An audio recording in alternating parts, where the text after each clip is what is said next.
নবীর বয়স তখন 12 বছর। কত বছর? চাচা আবু তালিবের সাথে ব্যবসা করার জন্য সিরিয়ায় যাচ্ছেন। কোথায়? যখন জর্দানের সীমান্তবর্তী এলাকায় গেলেন, আল্লাহ নবী একটু অসুস্থ হয়ে গেলেন। আল্লাহ নবী বললেন, ইয়া আম্মি আনা মারিদুন জিদ্দান, চাচা গো আমি অসুস্থ হয়ে গেছে, আমার ভালো লাগছে না, আপনি আমাকে একটু বিশ্রাম করান।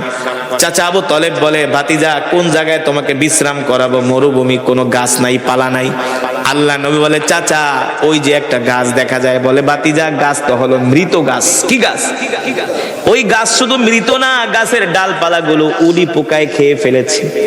বুঝেন নাই? আল্লাহর পয়গম্বর বলে, চাচা আপনি আমাকে ওই মৃত গাছের নিচে নিয়েই বসান। আল্লাহ রসুলকে চাচা আবু তালেব হাত ধইরা মৃত গাছের নিচে বসানোর সাথে সাথে মৃত গাছ জীবিত হয়ে গেছে। ওই গাছ আজও পর্যন্ত আছে। নাই? দেখছেন? ওই গাছকে বলা হয় সাহাবী গাছ। কিয়ামত পর্যন্ত ওই গাছ থাকবে। এটা হলো বিশ্ব নবীর মুজিজা। ঠিক কিনা বলেন? আল্লাহ রসুলের বরকতের কারণে মৃত গাছ সাথে সাথে জীবিত হয়ে আল্লাহ রসুলের মাথার উপরে ডালপালা গজায় দিছে। সেই গাছ আজও পর্যন্ত আছে। শুধু এখানে শেষ না রে যুবক। কোন নবীর উম্মত? জীবনও তো কোনোদিন নবীজির জীবনী পড়লা না, কোনদিন নবীজির সিরাতের কিতাব পড়লা না। কোন নবীর উম্মত? মুসলমান। এবার আল্লাহ তাআলা নির্দেশ দিলেন, হাবিব আপনি মক্কা থেকে হিজরত করে মদিনায় যান। সাইয়েদনা আবু বকর সহ আল্লাহর নবী মক্কা থেকে হিজরত করে মদিনায় রওনা করলেন। সাইয়েদনা আবু বকর সাথে কিছু খাবার দাবার নিয়ে নিলেন। 2-3 দিন জার্নি করতে করতে আল্লাহর নবী ক্লান্ত হয়ে যান। সাইয়েদনা আবু বকর বলেন, আমি দেখি আল্লাহর নবী রাহমাতুল লিল আলামিন ওই মরুভূমির রাস্তা, পাহাড়ি রাস্তা, পাথরের রাস্তা পার হয়ে হয়ে যাচ্ছেন। আল্লাহ নবী পাথরগুলোর উপরে পাড়া দিচ্ছেন, আর পাথরগুলো তুলার মতো নরম হয়ে যাচ্ছে। শুধু পাথরগুলো তুলার মতো নরম হয় না, পাথরগুলো আল্লাহর নবীকে সালাম দেয়, আসসালামু আলাইকা ইয়া রাসূলুল্লাহ। যুবক, যেই নবীকে পাথর পর্যন্ত সালাম দেয়, আল্লাহ নবী ডাক দিয়া বলে, পাথর সালাম দিলা কারণ কি? পাথরগুলো বলে, গো আল্লাহর নবী কেন সালাম দিব না? আপনি শুধু মানুষের নবী না, আপনি আমাদেরও নবী। আপনি কি মনে করছেন আমরা আপনাকে চিনি নাই? আল্লাহর নবী বলে, তাহলে পাথর তোমরা তুলার মতো কেন নরম হয়ে গেল আমার পায়ের নিচে পড়ার সাথে সাথে? বলে, আপনি হলেন রাহমাতুল লিল আলামিন। আপনি শুধু মানুষের নবী না, আপনি আমাদেরও নবী। আপনি যদি শক্ত পাথরে পাড়া দেন তাহলে আপনার কষ্ট হবে। সুবহানাল্লাহ কইবেন না? এই কারণে আমরা পাথর তুলার মতো নরম হয়ে গিয়েছি। আল্লাহু আকবার। সাইয়েদনা আবু বকর বলে, গাছগুলো দেখে আল্লাহর নবীকে সালাম দেয়। আল্লাহর নবী ডাক দিয়া বলে, গাছ সালাম দিলা কারণ কি? বলে, কেন সালাম দিব না? আপনি শুধু মানুষের নবী না, আপনি আমাদেরও নবী। আকাশের মেঘমালা আল্লাহর নবীকে ছায়া দেয়। আল্লাহু আকবার। সাআতিশ শাজারু নাতাকাল হাজারু শাক্কাল কমারু বিইশারাতিহি। আল্লাহু আকবার। ইমামুল আম্বিয়া, সাইয়্যিদুল মুরসালিন, খাতামুন নবিয়্যিন, যেই নবীর জন্য কুল কায়নাত পাগল। ঠিক কিনা বলেন?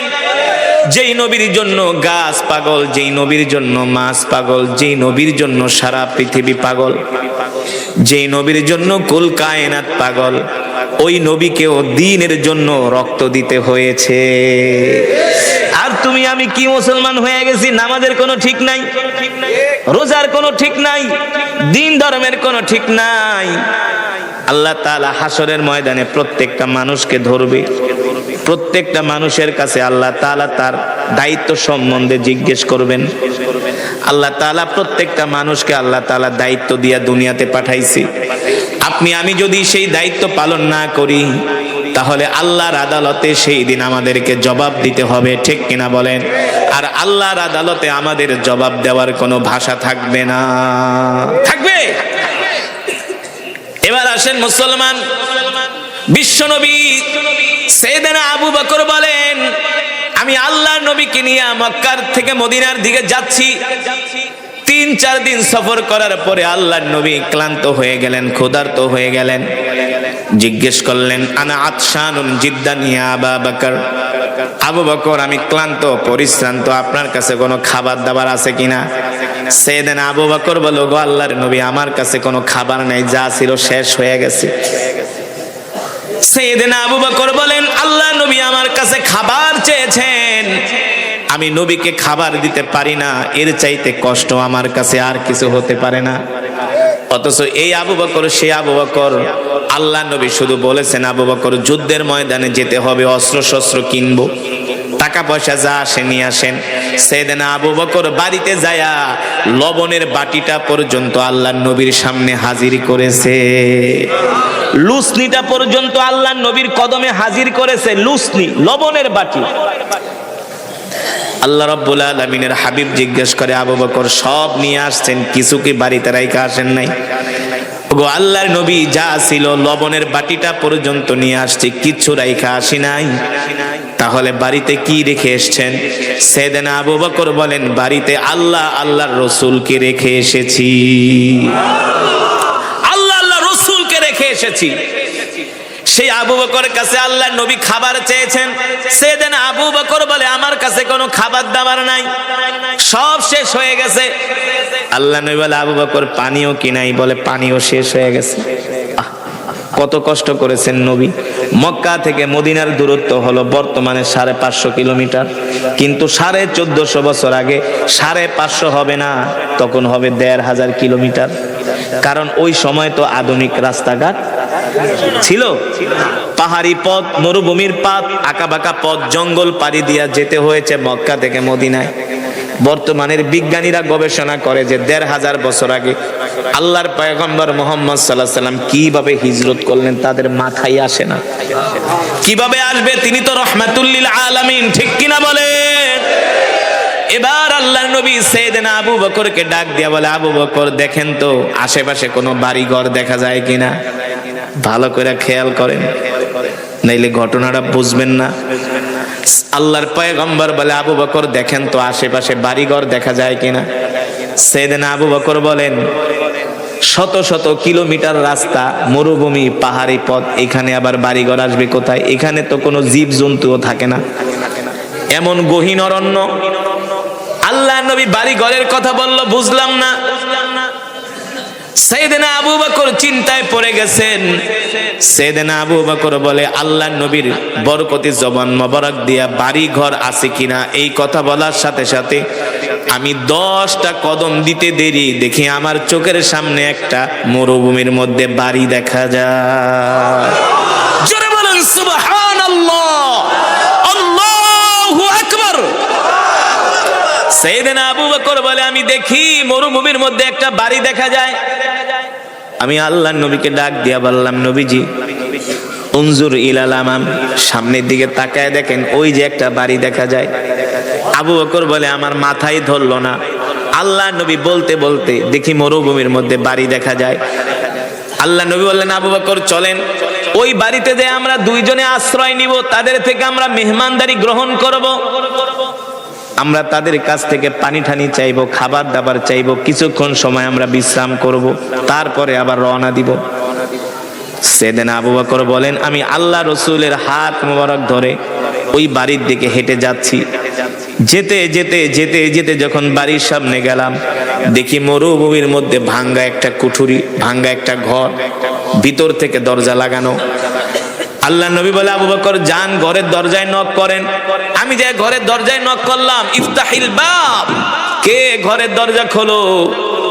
একবার, দুইবার, তিনবার বলার পরে কেউ কোনো সাড়া দেয় না।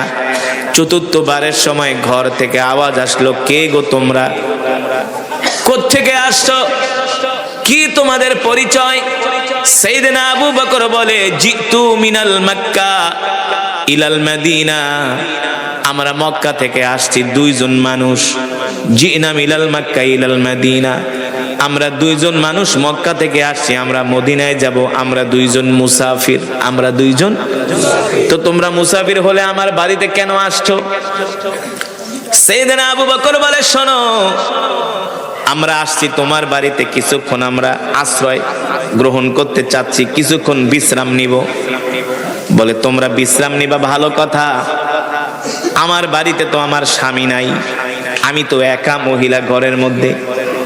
আমার নাম হলো উম্মে মাবাদ, আমার স্বামীর নাম হলো আবু মাবাদ। আমার স্বামী বকরি চড়ানোর জন্য মাঠে গেছে, সে বিকাল বেলা বাড়িতে আসবে। তো তোমরা দুইজন মেহমান আসছো, আমি তোমাদের কি খেদমত করব? সাইয়েদনা আবু বকর বলে, যদি কোনো খাবার দাবার থাকে একটু দাও। বলে শোনো, আমরা এতটাই নিঃস্ব মানুষ, গরিব মানুষ, আমাদের ঘরে কোনো খাবার নাই। আমার স্বামী বকরি চড়ায়, সেই বকরি থেকে আমরা দুধ দোয়া দুইজন স্বামী স্ত্রী পান করি, আর গাছ থেকে কিছু খেজুর পেড়ে খেজুর খাই, এছাড়া আমাদের কাছে কোনো খাবার দাবার থাকে না।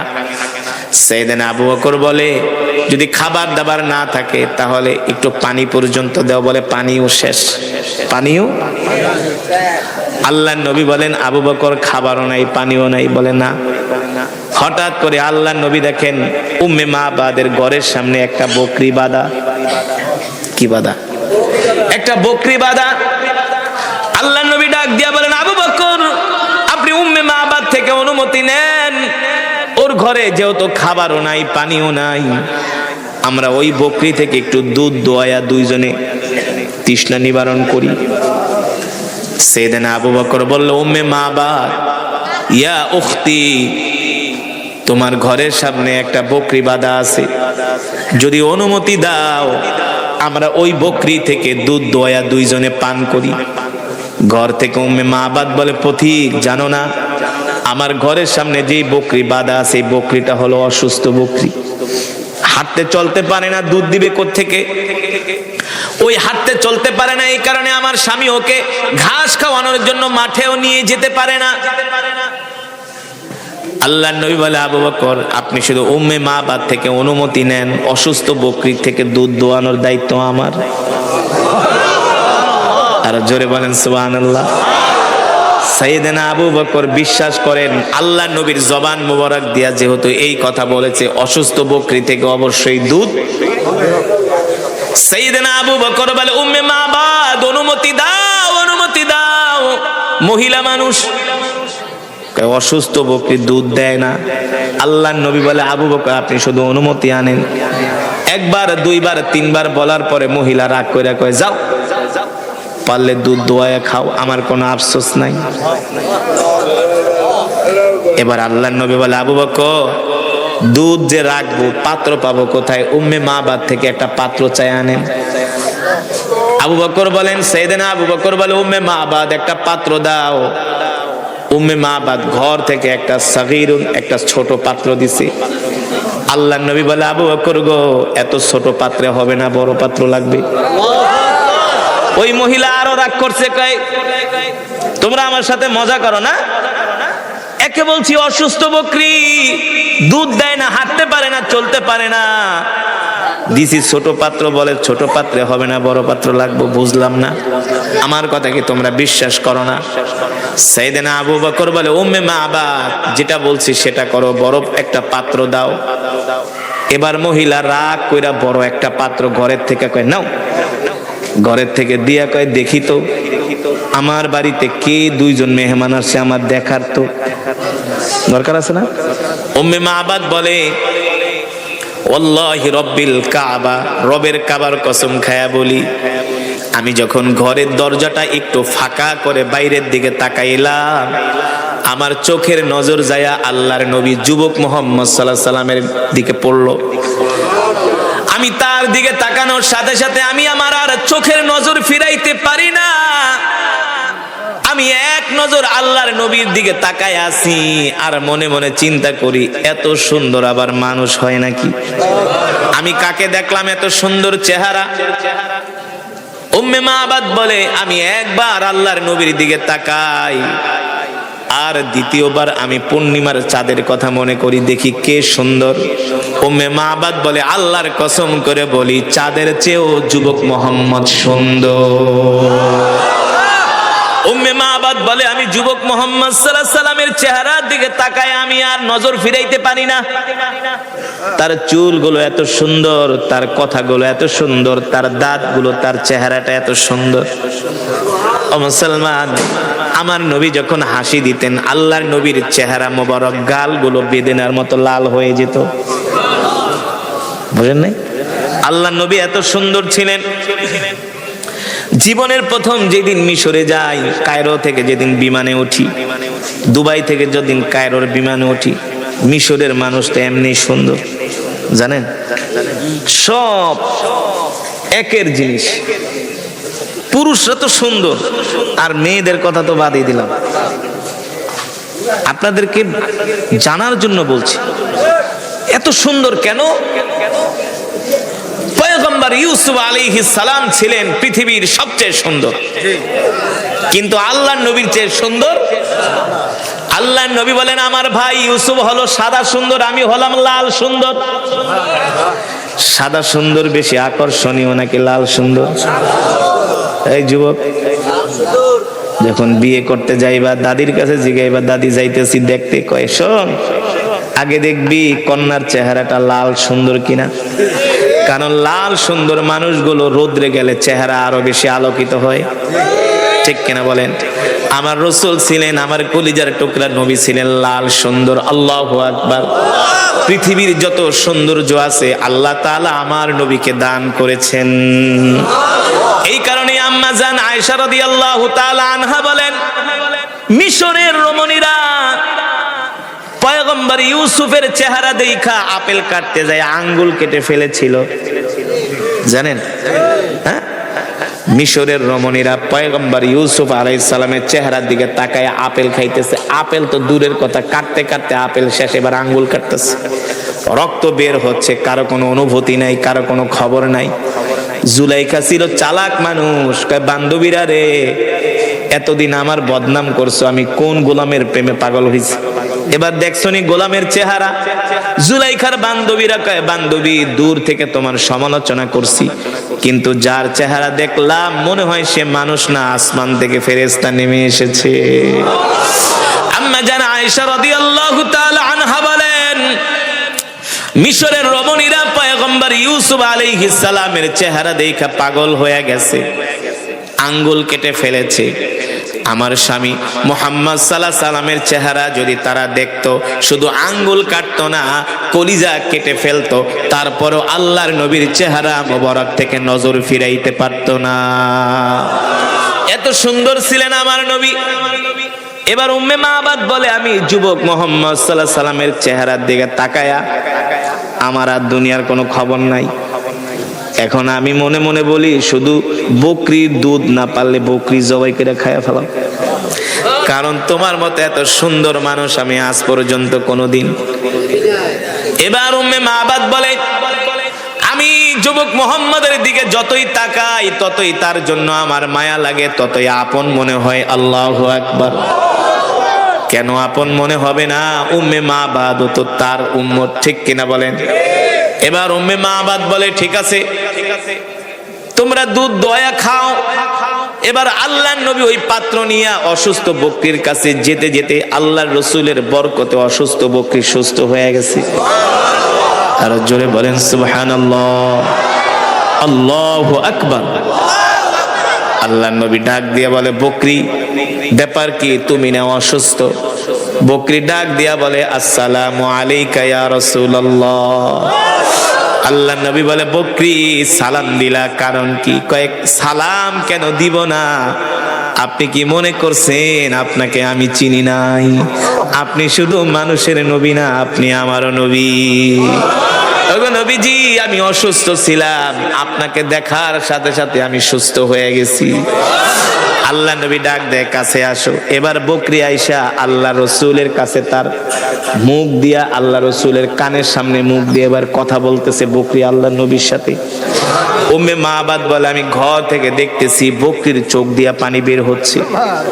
বকরি আল্লাহ রসুলের কাছে মনের দুঃখ বলতেছেন, ওগো নবীজি আমি অসুস্থ বকরি, এই কারণে আমার মালিক আমাকে ঘাস খাওয়ায় না, মাঠে নেয় না, আমি বাচ্চা দিতে পারি না, দুধ দিতে পারি না, এই কারণে আমাকে আদর করে না। আপনি আমার নবী, আপনাকে দেখার পরে আমি সুস্থ হয়ে গেছি। উম্মে মাবাদ বলে আমি দেখতেছি যুবক মুহাম্মদের সাথে বকরি কথা বলতেছে। এবার আল্লাহর নবী ডাক দিয়ে বলে, বকরি, আমরা দুইজন ক্ষুধার্ত, মক্কা থেকে আসছি, মদিনায় যাব, তুমি যদি অনুমতি দাও তোমার থেকে একটু দুধ দোয়াই আমরা দুইজনে পান করব। এই কথা বলার সাথে সাথে বকরি তার দুই পা দুই দিকে দিয়া বলে, ওগো আল্লাহর নবী, আপনি আমার থেকে দুধ দহন করেন। আল্লাহ নবী বিসমিল্লাহ বইলা ওই দুধ বকরির ওলানের ভিতরে, বকরির স্তনের ভিতরে হাত দেওয়ার সাথে সাথে দুধে ভরপুর হয়ে গেছে। আমার নবী বরকতের নবী, দয়ার নবী, মায়ার নবী, ঠিক কিনা বলেন? আমার নবীকে আল্লাহ তাআলা বলেছেন, ওয়ামা আরসালনাকা ইল্লা রাহমাতাল লিল আলামিন। আল্লাহু আকবার। আল্লাহর নবীর বয়স তখন 12 বছর। কত বছর? চাচা আবু তালিবের সাথে ব্যবসা করার জন্য সিরিয়ায় যাচ্ছেন। কোথায়? যখন জর্দানের সীমান্তবর্তী এলাকায় গেলেন, আল্লাহ নবী একটু অসুস্থ হয়ে গেলেন। আল্লাহ নবী বললেন, ইয়া আম্মি আনা মারিদুন জিদ্দান, চাচা গো, আমি অসুস্থ হয়ে গেছি, আমার ভালো লাগছে না, আপনি আমাকে একটু বিশ্রাম করান। চাচা আবু তালেব বলে, ভাতিজা, কোন জায়গায় তোমাকে বিশ্রাম করাবো? মরুভূমি, কোনো গাছ নাই, পালা নাই। আল্লাহ নবী বলে, চাচা, ওই যে একটা গাছ দেখা যায়। বলে, ভাতিজা, গাছ তো হলো মৃত গাছ। কি গাছ? ওই গাছ শুধু মৃত না, গাছের ডালপালা গুলো উলি পোকায় খেয়ে ফেলেছে। বুঝেন নাই? আল্লাহর পয়গম্বর বলে, চাচা, আপনি আমাকে ওই মৃত গাছের নিচে নিয়েই বসান। আল্লাহ রসুলকে চাচা আবু তালেব হাত ধইরা মৃত গাছের নিচে বসানোর সাথে সাথে মৃত গাছ জীবিত হয়ে গেছে। ওই গাছ আজও পর্যন্ত আছে। নাই? দেখছেন? ওই গাছকে বলা হয় সাহাবী গাছ। কিয়ামত পর্যন্ত ওই গাছ থাকবে। এটা হলো বিশ্ব নবীর মুজিজা, ঠিক কিনা বলেন? আল্লাহ রসুলের বরকতের কারণে মৃত গাছ সাথে সাথে জীবিত হয়ে আল্লাহ রসুলের মাথার উপরে ডালপালা গজায় দিছে। সেই গাছ আজও পর্যন্ত আছে। শুধু এখানে শেষ না রে যুবক। কোন নবীর উম্মত? জীবনে তো কোনোদিন নবীজির জীবনী পড়লা না, কোনদিন নবীজির সিরাতের কিতাব পড়লা না। কোন নবীর উম্মত? জীবনী পড়ো অমক বন্দ্যোপাধ্যায়, চট্টোপাধ্যায়, চ্যাটার্জি, ব্যানার্জি, রবীন্দ্রনাথের, যাদের চরিত্রের কোনো ঠিক নাই। কিন্তু বিশ্ব নবীর জীবনীটা যদি পড়তারে যুবক, তুমি যতই পাথরের মতো হৃদয় হোক না কেন, তোমার চোখ দিয়ে ঝরঝর করে পানি পড়তো। তুমি কোন নবীর উম্মত রে যুবক? তুমি জানো না? তোমার নবী হলেন রহমাতুল লিল আলামিন, ইমামুল আম্বিয়া, সকল নবীদের ইমাম, সাইয়্যিদুল মুরসালিন, সকল নবীদের সরদার, খাতামুন নবিয়্যিন, যে নবীর পরে আর কোন নবী আসবে না। আমরা সেই নবীর উম্মত। খুশি নাকি বেজার? জোরে বলি, খুশি নাকি বেজার? এবার আসো যুবক, আল্লাহ নবী ওই বকরির স্তনে হাত দিয়ে এবার দুধ কি করছেন? আমার নবী এমন নবী যে দুধ দোয়াইতে পারে। আমার নবী একদিকে ছিলেন ব্যবসায়ী। কি ছিলেন? আমার নবী একদিকে ছিলেন ব্যবসায়ী, আর একদিকে আমার নবী সব কাজ করতেন। এমনকি আম্মা জান আয়েশাকেও খাবার দাবারের সময় সহযোগিতা করতেন না। আর আমরা তো ঘরওয়ালিকে কোনো হেল্প করতে চাই না। তোর কাম করে দেবো, তোর বিয়া করে আনছি না, তোর কাম তুই করবি না। না, এটা রাসূলের চরিত্র না। আমার নবী একদিকে ছিলেন রাষ্ট্রপ্রধান। কথা কেনা? কি ছিলেন নাকি? আমার নবী ছিলেন একদিকে রাষ্ট্রপ্রধান, আর একদিকে ছিলেন যুদ্ধের ময়দানে বীর সেনানী, সেনা প্রধান, যুদ্ধের নেতৃত্ব দিয়েছেন। আর একদিকে ছিলেন সবচেয়ে বড় বিজনেসম্যান, সবচেয়ে বড় ব্যবসায়ী। কি? সবচেয়ে বড় ব্যবসায়ী। মোল্লাদের গায়ে লাগে না, না? মনে করে হুজুরা কিছুই জানে না, আলেমরা সব জানে। মুসলমান, সেই কথাই আল্লাহ রাব্বুল আলামিন কোরআনুল কারীমের মধ্যে বলেছেন, আলা লাহুল খালকু ওয়াল আমরু তাবারাকাল্লাহু রাব্বুল আলামিন। আল্লাহ রাব্বুল আলামিন বলেন, নবী আপনি মক্কার জমিনে কোরআনের তেলাওয়াত করেন। মক্কার কাফেরেরা কোরআনের তেলাওয়াতে বাধা দেয়। আমি যেই কোরআন আপনাদের সামনে পড়লাম, এই কোরআনুল কারীম যখন আল্লাহর নবী মক্কার জমিনে তেলাওয়াত করত, আবু জেহেল আবু লাহাবরা কোরআনের তেলাওয়াতে বাধা দিত, ঠিক কিনা বলেন? শুধু আবু জেহেল আবু লাহাবরাই বাধা দিত না, তাদের নাতিপুতিরাও বাংলাদেশে বাধা দিত। আজকে কোথায় গেল তারা? তারা তো বলেছিল 2040 সাল 41 সাল পর্যন্ত ক্ষমতায় থাকবে, কেউ তো বলেছিল আজীবন। কিন্তু আমরা তাদেরকে ইনিয়ে বিনিয়ে বোঝানোর চেষ্টা করছি, শোনেন, ক্ষমতার মালিক পৃথিবীর কোন রাষ্ট্রপ্রধান নয়, ক্ষমতার মালিক হলেন আল্লাহ। কোরআনে আছে কি আছে না? জোরে বলেন। বাংলাদেশের যেখানে ওয়াজে যাইতাম, অনেক মানুষ আইসা কান্না করে কইতো, হুজুর কবে মুক্তি পাবো? মনে হয় না মুক্তি পাবো। আমি বলি, আপনার ঈমানই নাই। আপনারাও পরিকল্পনা করেন, আল্লাহ পরিকল্পনা করে, ঠিক কিনা বলেন? আল্লাহ তাআলা বলেন, কুলিল্লাহুম্মা মালিকাল মুলকি তুতিল মুলকা মান তাশা ওয়া তানজিউল মুলকা মিম্মান তাশা ওয়া তুইজ্জু মান তাশা ওয়া তুযিল্লু মান তাশা বিয়াদিকাল খায়র ইন্নাকা আলা কুল্লি শাইইন কাদির। আল্লাহ রাব্বুল আলামিন বলেন, নবী দুনিয়ার রাজা বাদশাদেরকে বলে দেন, দুনিয়ার মানুষদেরকে বলে দেন, মুলকের মালিক আমি আল্লাহ, রাজত্বের মালিক আমি আল্লাহ, ক্ষমতার মালিক আমি আল্লাহ, সার্বভৌমত্বের মালিক আমি আল্লাহ। দুনিয়ার কোন মানুষ ক্ষমতার মালিক হতে পারে না, সার্বভৌমত্বের মালিক হতে পারে না, ঠিক কিনা বলেন? আরে দুনিয়ার মালিক মানুষ যদি ক্ষমতার মালিক হতো, দুনিয়ার মানুষের ক্ষমতা যদি চিরস্থায়ী হতো, তাহলে তো ফেরাউনই আজ পর্যন্ত ক্ষমতায় থাকতো। ফেরাউনও 450 বছরের বেশি ক্ষমতায় থাকতে। আমরা যখন মিশরে পড়াশোনা করতাম, মাঝে মাঝে ফেরাউনের বাড়ি ঘুরতে যাইতাম। এই হারামজাদা ফেরাউন, ওই কি ওর নাম, কিন্তু আসলে ফেরাউন না, ওর নাম হলো রমসিস। ওর নাম কি? কায়রোতে ওর নামে একটা নাম আছে, রমসিস, একটা বাজার আছে। ওই বাজারে এই হারামজাদায় তরমুজ বিক্রি করতো, বুঝেন নাই? তো দেখবেন বাংলাদেশে যারা তরমুজ বেচে, ওদের ভিতরে কিছু ফেরাউনের স্বভাব আছে, আছে কি আছে না? কেজি দরে তরমুজ বিক্রি করা, এটাও তো আরেক ফেরাউনের স্বভাব। হ্যাঁ, এই ওয়াজটা আমি যে খুলনা করছিলাম, যেখানে সবচেয়ে বেশি তরমুজ উৎপাদিত হয়, ওই নদীর পারে পরে কিছু লোক এক, হুজুর এমন ওয়াজ করেন না। আমি তাইলে কেজি দরে তরমুজ বিক্রি করো কেন? ঠিক কিনা বলেন? মুসলমান, যেটা বলছিলাম, ক্ষমতার মালিক দুনিয়ার কোনো মানুষ নয়, ক্ষমতার মালিক কে? আরো জোরে বলেন, কে? ক্ষমতার মালিক হলেন আল্লাহ। সেই আল্লাহ তাআলা পয়গম্বর মুসা আলাইহিস সালামকে বললেন, মুসা যাও ফেরাউনের কাছে, ফেরাউনকে যায় দ্বীনের দাওয়াত দাও। আল্লাহ তাআলা পয়গম্বর মুসাকে পাঠালেন ফেরাউনের রাজপ্রাসাদে। যাওয়ার আগে আল্লাহ তাআলা ফেরাউনকে যে দাওয়াত দিতে যাবে পয়গম্বর মুসা, আল্লাহ তাআলা আবার পয়গম্বরকে কিছু নসিহত করে দিলেন। ফাকুলা লাহু কাওলাল লাইয়িনাল লাআল্লাহু ইয়াতাযাক্কারু আও ইয়াখশা। এ মুসা, তুমি তো ফেরাউনের দাওয়াত দিতে যাইবা, তোমার মাথা ঠাতা তো এমনি গরম, তুমি তো এমনি রাগী মানুষ। ফেরাউন উল্টা পাল্টা কথাবার্তা বললে আবার মাইক ঠাই দিয়া বইসো না, বুঝেন নাই? পয়গম্বর মুসা আলাইহিস সালাম ছিলেন রাগী মানুষ, রাগী জিদ্দি মানুষ ছিল। একটা রাতে এক থাপ্পড় মারছে, এক থাপ্পড়ই শেষ। আল্লাহ তাআলা বইলা দিছে, মুসা যাও যাও, নরম ভাষায় ফেরাউনের দাওয়াত দাও। এবার পয়গম্বর যায় বলে, ফেরাউন তুমি এক আল্লাহর প্রতি ঈমান আনো। ফেরাউন বলে, আনা রব্বুকুমুল আলা। এ মুসা, তুমি কোন রবের প্রতি ঈমান আনার জন্য আমাকে বলছো? আমি তো বড় খোদা, বলেন নাউজুবিল্লাহ। পয়গম্বর মুসা কয়, ছোটবেলায় কিন্তু থাপ্পড় একটা মারছিলাম, তাও বাম হাত দিয়া। জানেন না? জানেন?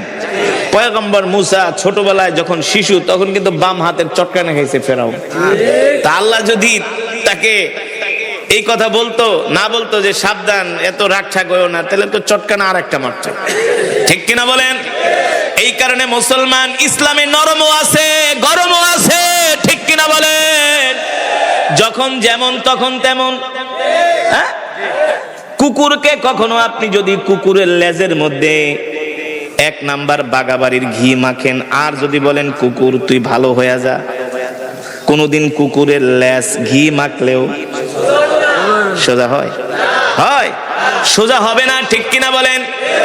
কুকুরকে আপনি সুন্দরবনের গজারে দিয়া 2-4টা পাছার উপর বাড়ি মারেন, দেখবেন এমনি ল্যাজ সোজা করে দৌড় মারবে। এই কারণে এই জমিনের মধ্যে কুকুরের স্বভাব কিছু মানুষ আছে, আল্লাহ তাআলা তাদের কথাই বলছে, উলাইকা কাল আনআমি বাল হুম আদল। কোরআন থেকে বলছি, বানায় বলি না, রাগ করবেন না। এই জমিনে কুকুরের স্বভাবের মতো কিছু স্বভাব আছে, ঠিক কিনা বলেন? যারা আল্লাহর দেওয়া নিয়ামত খায়া আল্লাহর সাথে নাফরমানি করে, আছে কি আছে না? আল্লাহর দেওয়া আলো বাতাস গ্রহণ কইরা আল্লাহর কোরআনের বিরুদ্ধে কথা বলে, ঠিক কিনা বলেন? ইসলামে মূর্তি বানানো কি? ইসলামে ভাস্কর্য বানানো কি? জোরে বলেন। ইসলামে মূর্তি বানানো হারাম, ভাস্কর্য বানানো হারাম, ঠিক কিনা বলেন? এই হারাম ঘোষণা করেছেন কে? কোন মানুষের ছবি অঙ্কন করা যাবে না, ঠিক কিনা বলেন? কোন মানুষের ছবি আঁকা যাবে না। লা তাদখুলুল মালাইকাতু বাইতান ফীহি কালবুন ওয়ালা তাসাবির। আল্লাহ রাসূল বলেন, কেউ যদি কোন জীব জানোয়ারের ছবি তোলে সে জান্নাতে প্রবেশ করবে না। কোন জীব জানোয়ারের ছবি যদি আঁকে সে জান্নাতে প্রবেশ করবে না।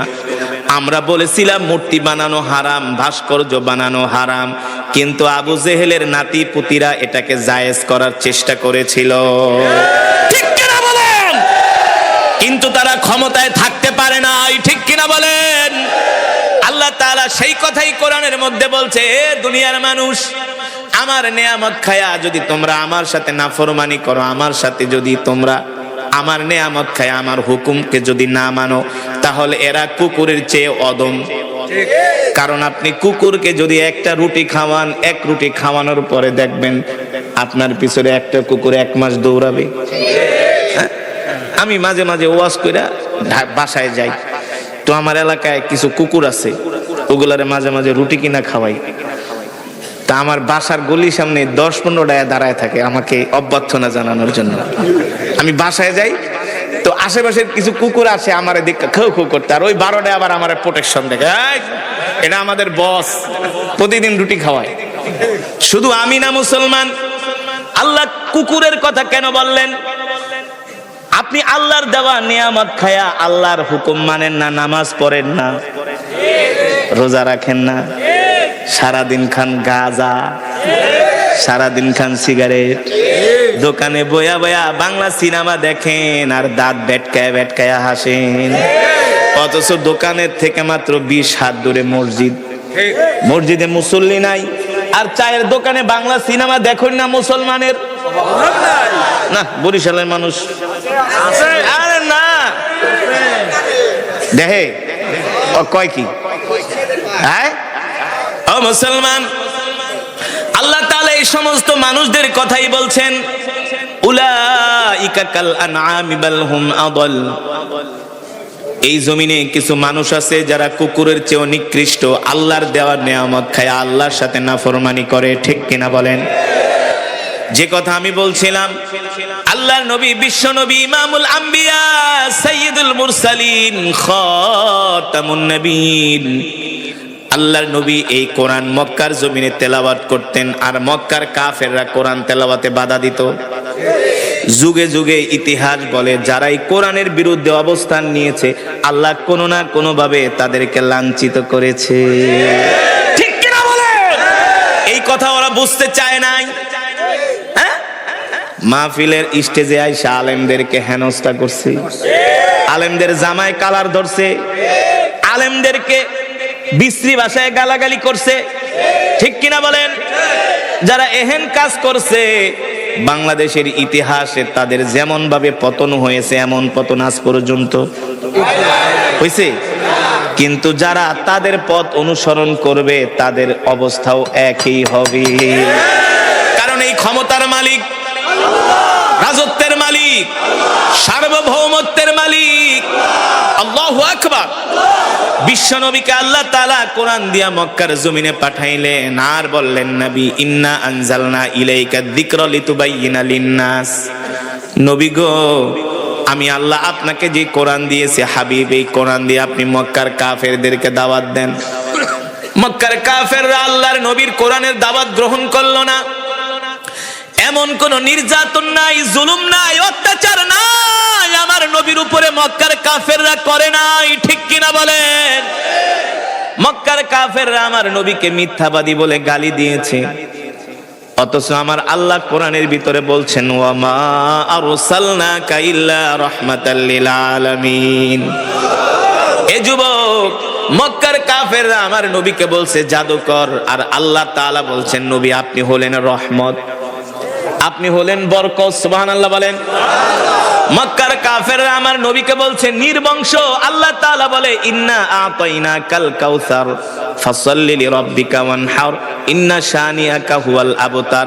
নবী গো, আপনি নির্বংশ না, আপনি হলেন কাউসারের মালিক। আমি আল্লাহ আপনাকে কাউসারের মালিক বানায় দিলাম। আর আপনাকে যারা নির্বংশ বলছে, আমি আল্লাহ ওদের 14 গোষ্ঠীকে নির্বংশ করে দিলাম। আপনারাই দেখেন আজ পর্যন্ত কোন কাফেরের নাম আবু জেহেল শুনছেন নাকি?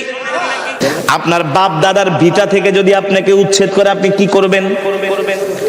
আপনাদেরকে যদি বলা হয় এই বামরাইল ছেড়ে চলে যাবি, কি করবেন? জীবন দিয়া দিবেন না? কোবাইবেন বলতেছেন। কিন্তু আমার নবীকে মক্কার কাফেররা মক্কা থেকে বের করে দিছে, নিজের মাতৃভূমি ছাড়া করেছে, বাপ দাদার ভিটা ছাড়া করেছে। নবীর উপরে এমন অত্যাচার, নির্যাতন, জুলুম মক্কার কাফেররা শুরু করে দিছে। শেষ পর্যন্ত আল্লাহ তাআলা বললেন হাবিব আপনি আর মক্কায় থাকবেন না, আপনি মক্কা থেকে হিজরত করে মদিনায় চলে যাবেন। এই দ্বীনের জন্য, ইসলামের জন্য, আল্লাহর কোরআনের জন্য শেষ পর্যন্ত নবী মক্কায়ও থাকতে পারলেন না। আর যুবক, তুমি আমি মুসলমান, তুমি আমি আল্লাহর দ্বীনের জন্য, কোরআনের জন্য কতটুকুন স্যাক্রিফাইস করছি? তোমার আমার কতটুকুন কোরবানি, কতটুকুন কন্ট্রিবিউশন? আমরা কতটুকুন আল্লাহর জমিনে দ্বীন কায়েমের জন্য রক্ত ঝরাইছি? কথা কেনা? আল্লাহর জমিনে দ্বীন কায়েমের জন্য, কোরআনের আইন প্রতিষ্ঠা করার জন্য আমরা কতটুকুন রক্ত দিছি? আল্লাহর কাছে জবাব দিতে হবে কি হবে না? জোরে বলেন। অথচ যুবক, যেই নবী হলেন রহমাতুল লিল আলামিন, যেই নবীর শরীর মোবারকে মশা মাছি বসা ছিল হারাম, ওই নবী কোরআনের কথা বলার কারণে আল্লাহর নবীর শরীরকে পাথর মেরে রক্তাক্ত করা হয়েছে। কেমন রক্তাক্ত করা হয়েছে জানেননি? কেমন রক্তাক্ত করা হয়েছে? আম্মা জান আয়েশা রাদিয়াল্লাহু তাআলা আনহা, আল্লাহর নবী একদিন জামা মোবারক খুললেন, দেখে চালন ছিলেন, চালনের চালনির মতো আল্লাহর নবীর পুরা শরীরের ভিতরে দাগ আর দাগ, 1 ইঞ্চি জায়গাও বাকি নাই আল্লাহ রসুলের শরীরের মধ্যে দাগ। আম্মা জান আয়েশা বলেন গো আল্লাহর নবী, ছোটবেলায় কি আপনার বসন্ত হয়েছিল নাকি? আপনার কি কুষ্ঠরোগ হয়েছিল নাকি? আল্লাহর নবী বলে আয়েশা তুমি এটা কি বললা? আমার কুষ্ঠরোগ হবে, আমার বসন্ত হবে?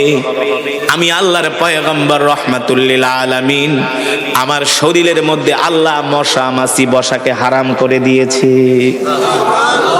আমার শরীরে মশা মাছি পর্যন্ত বসে না, আর আমার হবে কুষ্ঠরোগ। আম্মা জান আয়েশা বললেন তাহলে আপনার শরীরে এত কিসের দাগ?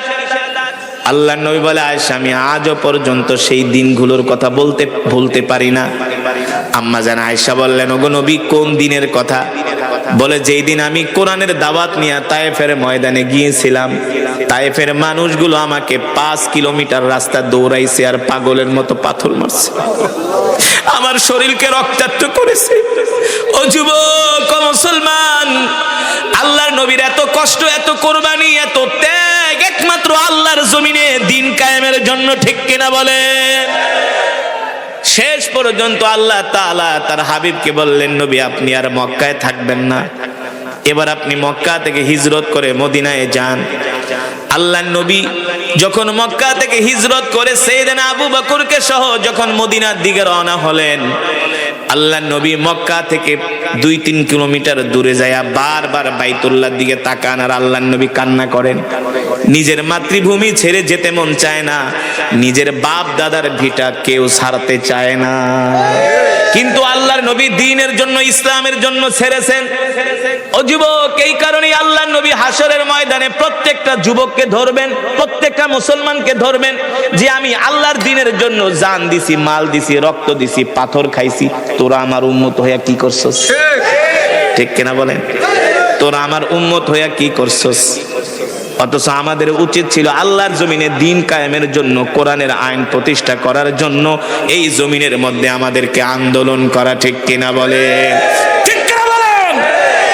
আজকে ওরা আমাদের ভোটে নির্বাচিত হয়ে এসি রুমের ভিতরে বৈশা বৈশা ওরা জনগণের অর্থ আত্মসাৎ করে আর জনগণের দফা ঠান্ডা করে।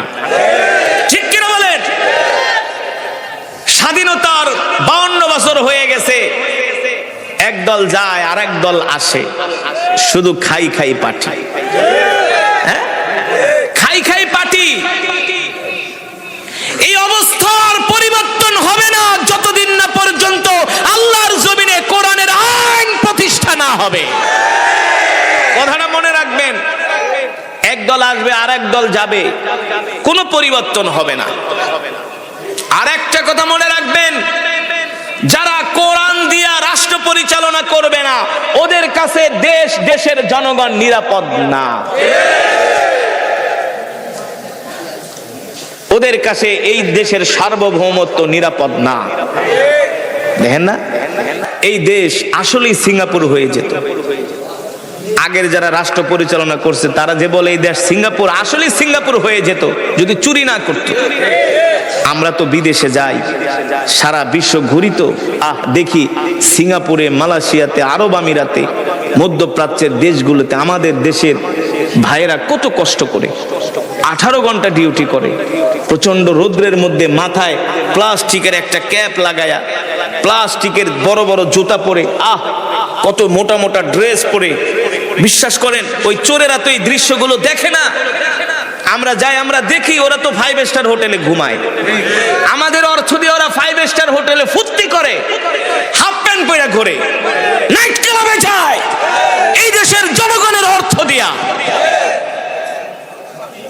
বলে গেলাম হক কথাগুলো, যদি মানতে পারেন কপাল খুলবে, না মানতে পারলে যেমন আছে এমনই চলবে।